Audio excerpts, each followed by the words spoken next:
Welcome to the Dish on Divorce. I'm Leanne Townsend. And I'm Jennifer Barkin.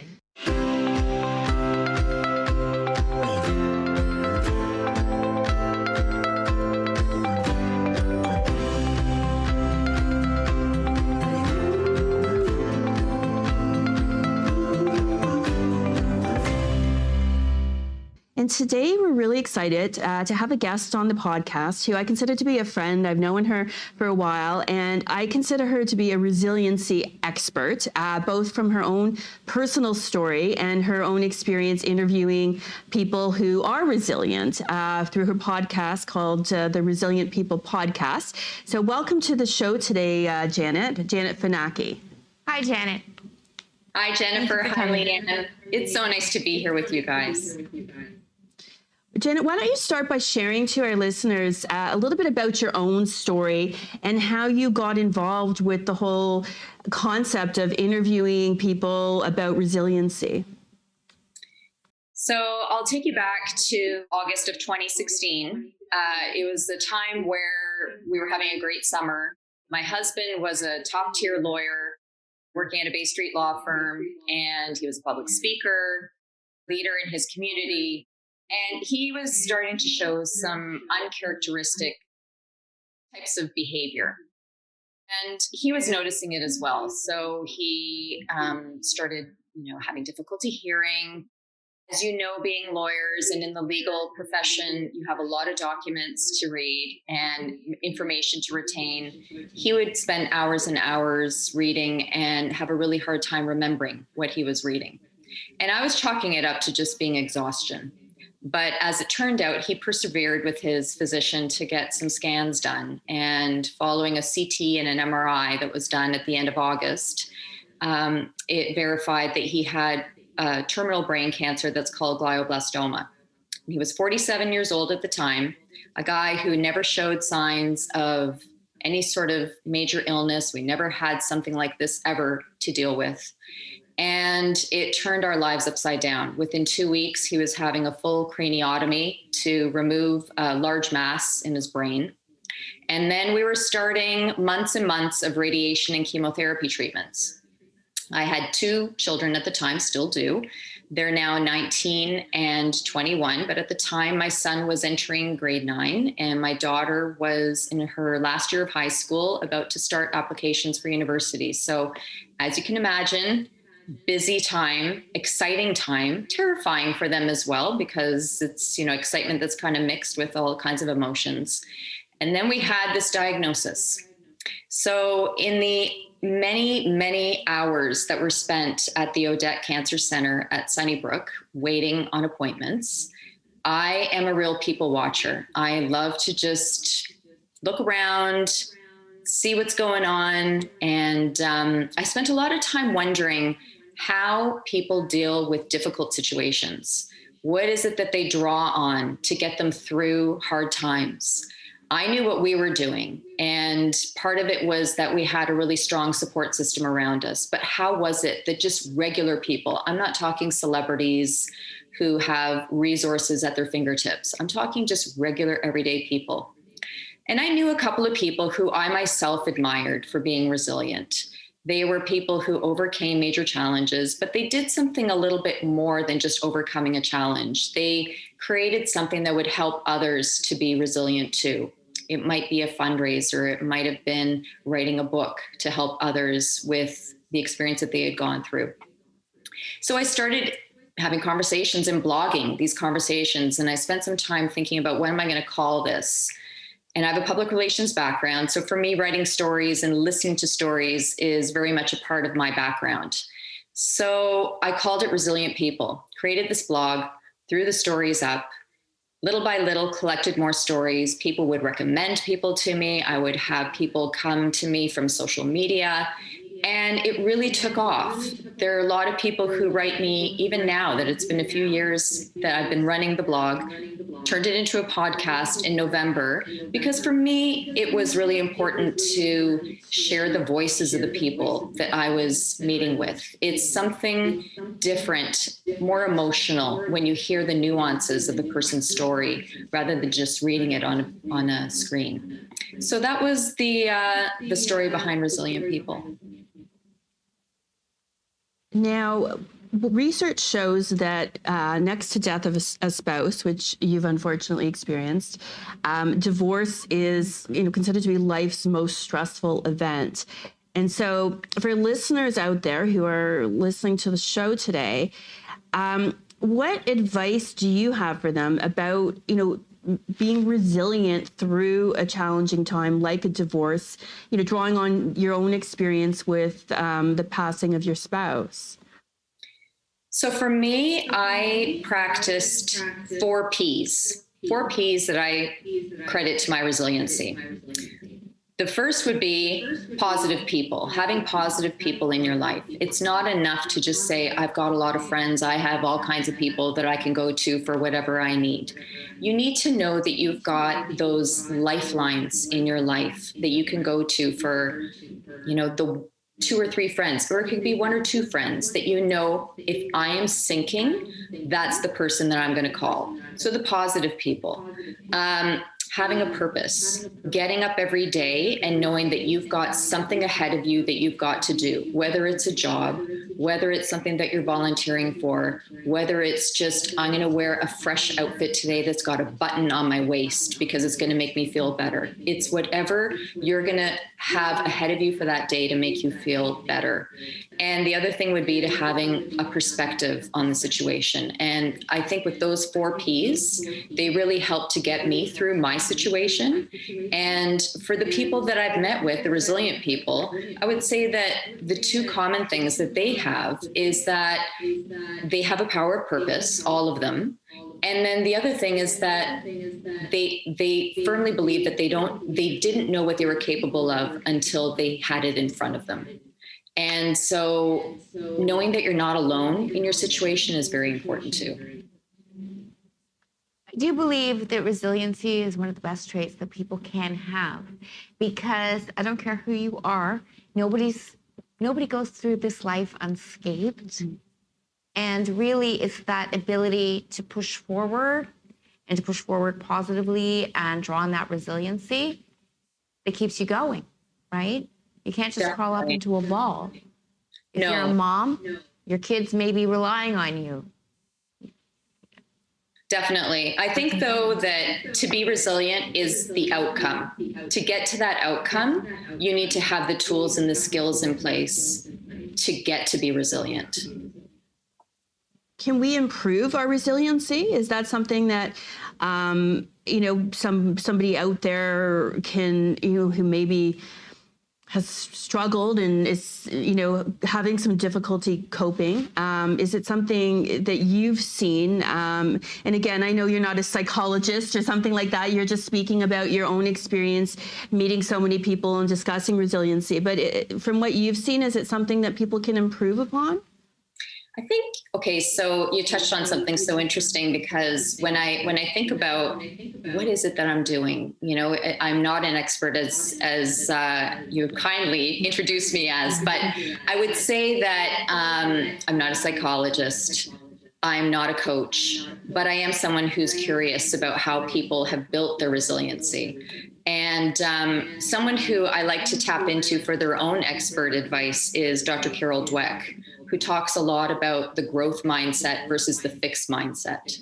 And she's a firm believer that with a growth mindset, you can be a resilient person. It means that you have to be somewhat adaptable. And resilient people are adaptable. They're the people who say, it's not if something happens in life, it's when something is going to happen. Because as you said, Jennifer, we don't get out of this life unscathed. Everybody is going to have to face something. Some people aren't going to have to deal with as big of problems as some other people, but everybody at some level is going to have to deal with something. And if you're going to have to deal, you're going to want to know that you've got your solid support network around you.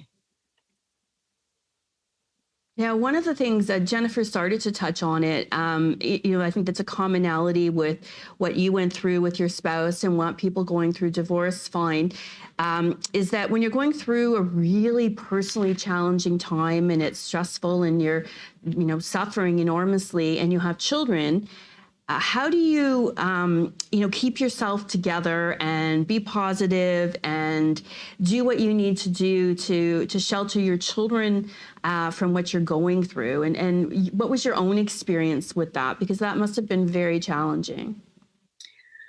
Well, I didn't shelter them, that's for sure. I mean, with something like Adam's disease, they knew right from the get-go that something was wrong. And as I mentioned earlier, they were older. So, kids just need to know whatever the problem is, and they just look it up and they have it all in front of them. So, I mean, knowing that Adam had been diagnosed with glioblastoma and our surgeon had really stressed to us the importance of being open and honest with them and keeping them a part of, they didn't need to know all the gory details, but to keep them a part of the conversation just so that they didn't feel like dad and mom are doing this and we're kind of off here on our own trying to figure things out.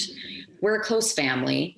But yeah, there were some things that I had done, in terms of getting professional therapy for myself and really strongly encouraging my children to get the same. So we were lucky in the sense that our family physician connected us with a practice that she was already affiliated with, where they were able to give the kids some professional help as well as me. Because honestly, I really felt like, even though I know I'm a strong person and I felt like I had all these tools in place, in the toolkit needed to be professional help, someone who was just going to be my sponge for the stuff that I just couldn't retain anymore. So yeah, having the professional help, and I would say being honest and open with them was very important. Focusing on traditions that we had as a family while Adam was with us, as well as when he had passed, just to let them know that these things are not going to change. Things have changed for us in a significant way, but it was important for them and for me to know that these things were still going to move forward in the same way. But then in some ways they were new too.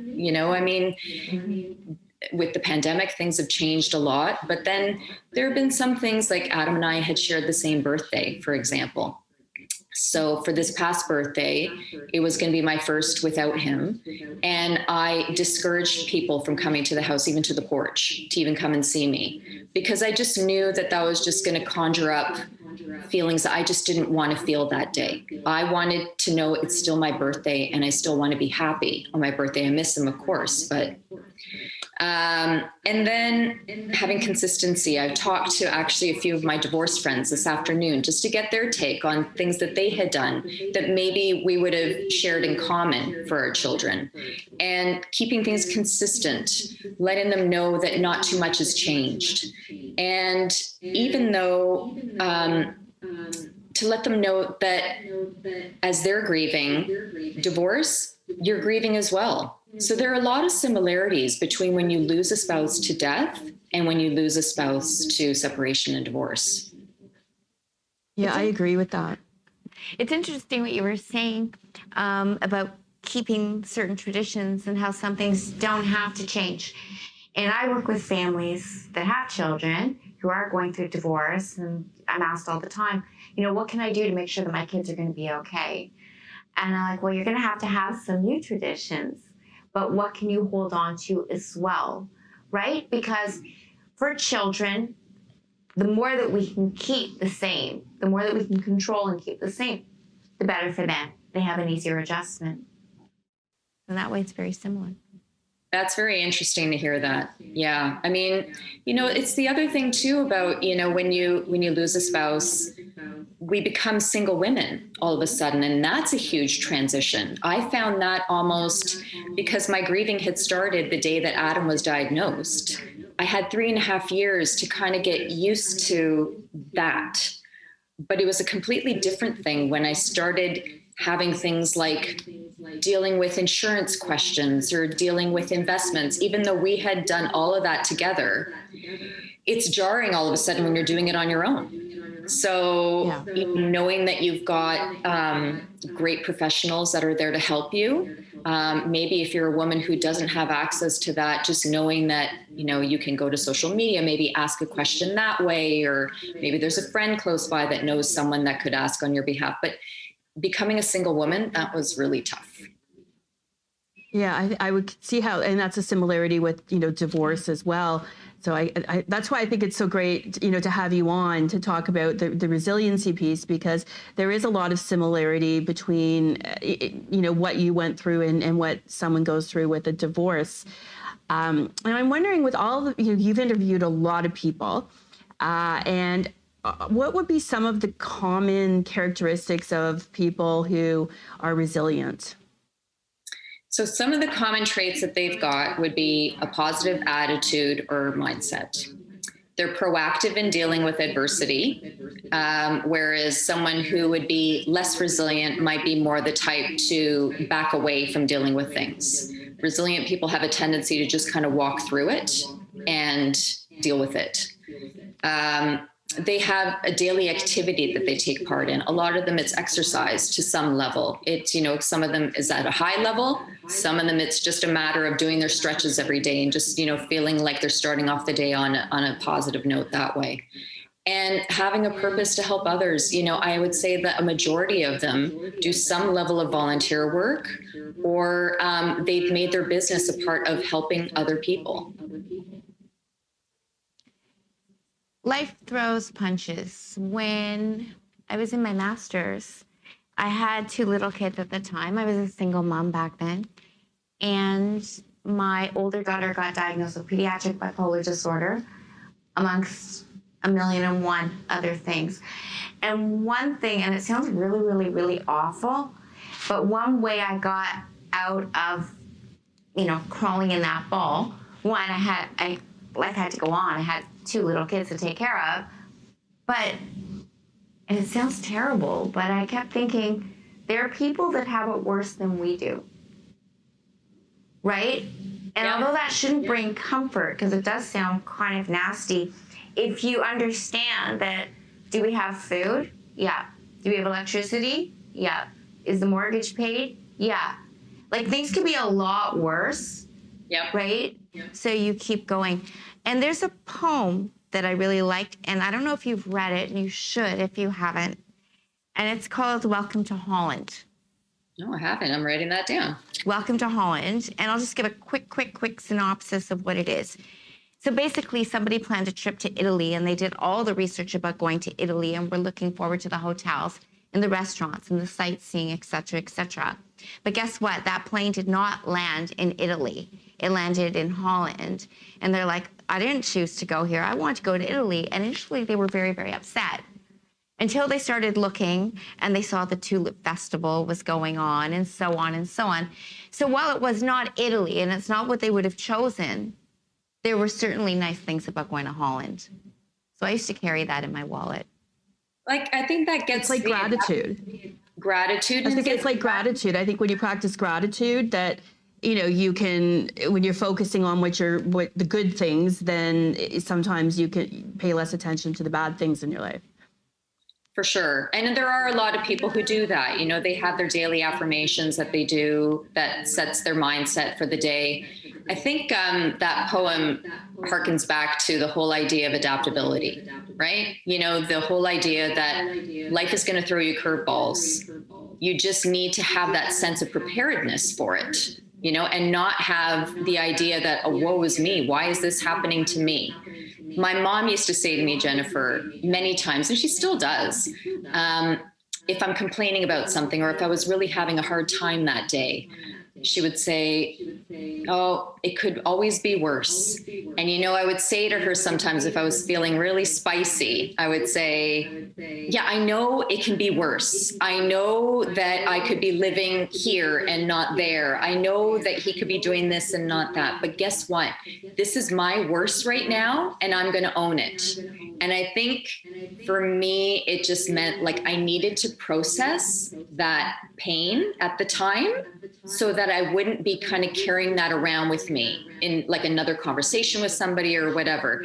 And I think for me, I have a neighbor who had passed away. She was in her 90s, and she really stressed to me when I would, she came to me when I was sweeping the driveway, and she had said, "How are you?" And it was very early on in the days of his illness, and things were quite bad. And so, what's the thing that we most of the time will say when someone is asking you and things are not great? Okay. We'll usually say, "Oh, it's okay. Yeah, it's good." Right. And she knew what was happening. So she had said, "Look, stop saying it's okay. Stop saying it's good. It's not. So just say that to people. It's okay." And from that moment on, I thought, if she's given me the license to do that, and it's the wisdom of elders, right? From that moment on, for the 3 and whatever years that I was dealing with in and out of hospitals and cancer centers, I would just say to people, "It's not great. I'm not doing great, but thanks for asking." So, and I think that's such an important point, Janet, because I do think that we need to be able to feel like the negative feeling. So this idea that, yes, it could be worse, but it could be better. And it's okay that you feel down, or it's okay that you feel crappy, or it's okay that you're feeling sorry for yourself, as long as maybe that's not what you're doing every single day. And you recognize, some of the blessings. But I know, kind of what you were just saying there reminded me, like, I lost my mom, as I think both of you know, when I was 19. And I remember when she passed away, I remember at the time there was 2 children, and one of the siblings and the parents were killed in a bad car accident, and there was only the one surviving sibling. And I remember somebody, when I was mourning the loss of my mom, somebody saying to me, "Well, at least you're not that child. Like, you still have your dad and your sibling." So, that would be worse. That would be worse. Yeah. But, I think I'm allowed to be sad and grieve the loss of my mother. And so I do think, we live in this world of positive vibes and let's be happy. Nobody wants to be around Debbie Downer. And I just think people who are going through heavy stuff, it makes them feel like nobody wants to be around them if they're not always, up and happy. And, death and divorce are heavy things, and people should feel negative at times. I think that if they're not processing it. That's actually very dangerous, to not acknowledge your feelings and to walk around, because it comes out in other ways later, whether it's in an addiction or reckless behavior of kind.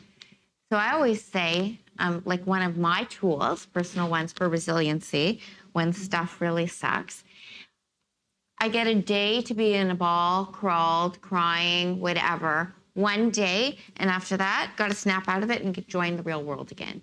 But it's okay to take that time. Yeah, I think that's a great tool. Mine sometimes isn't always the healthiest one. I'll want to go and get a thing of Haagen-Dazs ice cream and eat it. And if that's my one night, I'm going to eat it. And then, tomorrow I'll stop doing that. But it makes me, it's emotional eating. So I'm not advocating that as a tool for a coping mechanism. But, in the moment, it makes me feel good and gets me to the next day where I feel better. Well, that's the thing, right? I mean, we all need to acknowledge whatever our go-tos are. I know that there's one friend that I've got who, no matter what, she's a fantastic listener and she's really funny. So, I mean, I'm lucky that she's like 2 of those things in one. A lot of times you get one, in one person, one in another, but she's my go-to, So I think, thank God I've got somebody like that in my life. And I would encourage, like, anybody, when you look at and I had to do an edit on my social circle, not in the sense of pushing people out.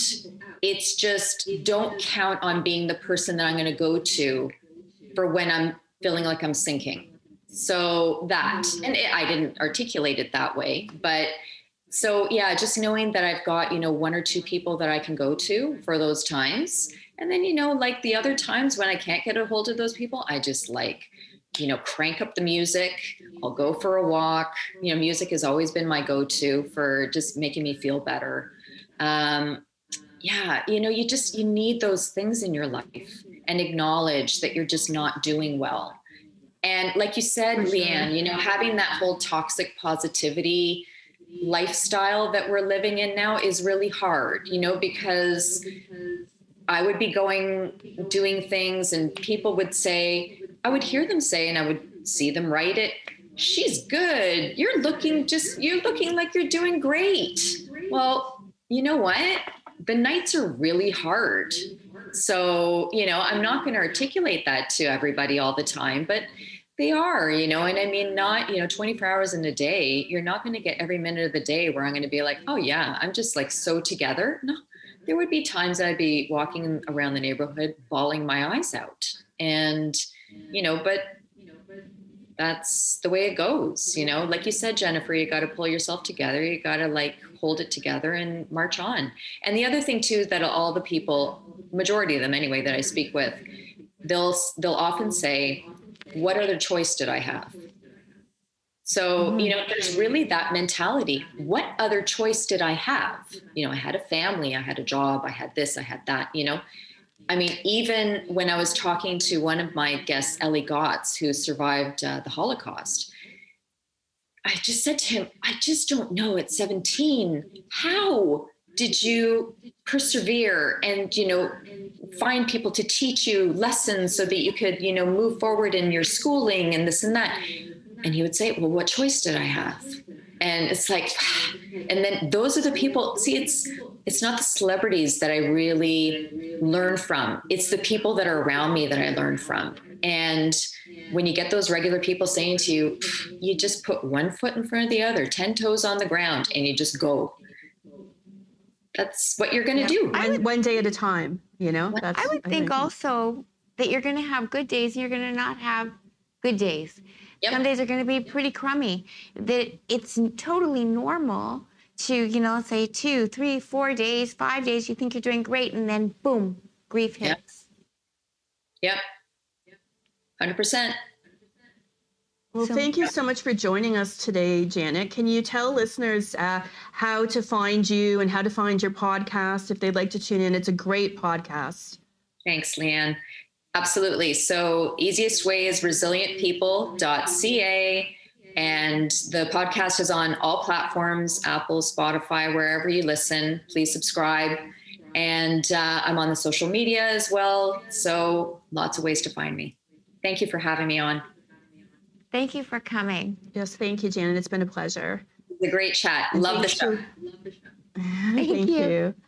Thanks to our listeners for tuning in. I'm Leanne Townsend. And I'm Jennifer Barkin. And we'll see you next time. Bye.